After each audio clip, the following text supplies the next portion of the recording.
Hey everyone, so today we are breaking down episode 3 of The Shadow King and the Dual Soul. And let me tell you, this is a huge one. This is the episode that completely flips the script and changes everything we thought we knew. So yeah, let's dive right in. Right off the bat, the title is just The Real King. It's simple, it's ominous, and trust me, by the end of this you'll see just how deep the meaning of those 3 words really goes. So we get dropped right back where we left off. You've got this gigantic, creepy black door just hanging there in the sky over the city. The tension is just incredible. You can feel it. You just know something massive is about to happen. And there it is. Bam! It's not just a crack anymore. That gateway is completely, totally wide open. The breach is real, and whatever was waiting on the other side, well, it's here now. And you don't just open a door like that without something coming through. This is where we get the first major event of the episode, the grand entrance we've all been waiting for. So out of that doorway, a huge throne just materializes, and sitting on it is this absolutely terrifying figure. The whole vibe just changes.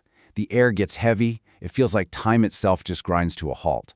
And then, he slowly gets up.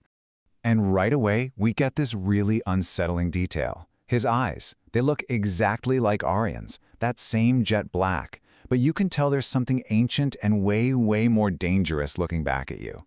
That connection between them, it's established in a split second. And then he speaks. And his first words aren't some big villain monologue. Nope. He looks right at Aerion and says, "Finally, my other half has awakened."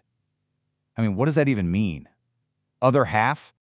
Aryan basically says what we're all screaming at the screen. He's totally lost, but he's not backing down. He demands to know who this guy is and what he's talking about with this impossible other half stuff.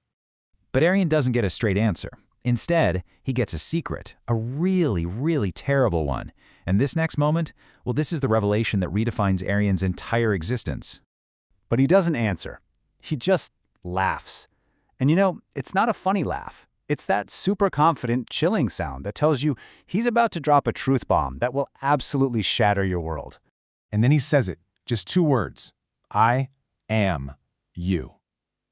And with that, everything Aerion and we thought we knew about him just completely falls apart. So get this, the figure is the Shadow King. He's the original, the complete version. And Aerion, he explains that Aerion is just a fragment, a weak human piece of him. So it's not that he's just connected to this thing, he literally is an incomplete part of it. And the king doesn't waste a second proving it. He just lifts a hand and thousands of shadows rush Aerion. And for the very first time when Aerion tries to fight back with his own powers, they flicker, they fail. He is completely, utterly outmatched by the very source of his own strength. This total and complete defeat, it's what pushes us into the real emotional heart of the episode. It's a moment of devastating loss that triggers a transformation that is just profound. The Shadow King launches this attack that's clearly a kill shot. It's meant to end Aryan right then and there. But Zara, she doesn't even hesitate. She just moves. She throws herself right in the path of the blast, taking the full hit for him. And as she's falling, mortally wounded, she gives him the one piece of advice he's been needing to hear this whole time. She tells him to stop fighting it, stop running from what's inside him, and just accept it, all of it. And that's the trigger. It's the grief, the rage, her last words. Everything just collides, and something inside him just snaps. The dam breaks, and in that moment of pure agony, he finally lets go of all the control he's been clinging to. The result? Whoa, it's this incredible explosion of power. When the light dies down, he's totally transformed. His right side is pure shadow, black eye, wing of darkness. But his left side, it's pure light, with a white eye and a wing made of brilliance. He didn't destroy the darkness, he accepted it and found this insane powerful balance. So now we have this powered-up, transformed Arya. And that sets the stage for the final act of the episode, a crazy, climactic battle, and a conclusion that is just haunting. You can just feel his newfound resolve. He looks the Shadow King dead in the eye and rejects him completely. He yells, "I am not you. I will make my own path." This isn't about becoming whole with the king. It's about defining himself against him.